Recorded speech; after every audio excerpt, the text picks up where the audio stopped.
இந்தியான்னு இல்லை, இதுக்கு வந்து அவங்களுடைய தீவிரவாத இயக்கங்களுக்கெல்லாம் வந்து அவங்களுடைய மத சார்பான விஷயங்கள் தான் இருக்கும். அந்த மத அமைப்புகள் வந்து இதுக்காகவே பணம் சேர்த்துறாங்க. சேர்த்துக்கிட்டு அவங்க அதை அந்த படத்தை செலவு பண்ணுறாங்க. இது மாதிரி தாக்குதல்லாம் நடத்தணுங்கிறது அவங்களுடைய அஜெண்டா. அது தீவிரவாதன்றது அதுதானே. உங்களை பயமுறுத்தி இது பண்ண வைக்கிறது, உங்களை அமைதியை இழக்க வைக்கிறது, அமைதியை இழக்க வச்சு தன்னுடைய லட்சியத்தை நிறைவேற்றுறதுங்கிறது தான் இது.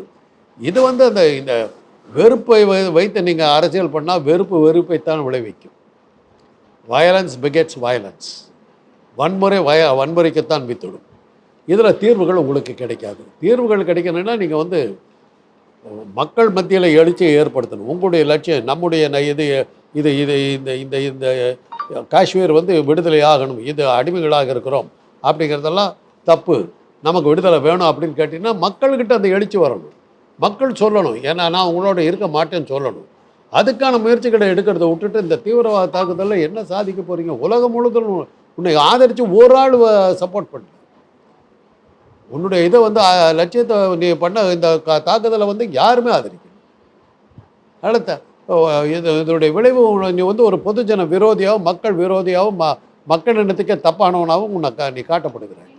ஆக உன்னுடைய லட்சியமும் சேர்ந்து அடிபடுது. அதை தான் நீங்கள் யோசிக்கணும்.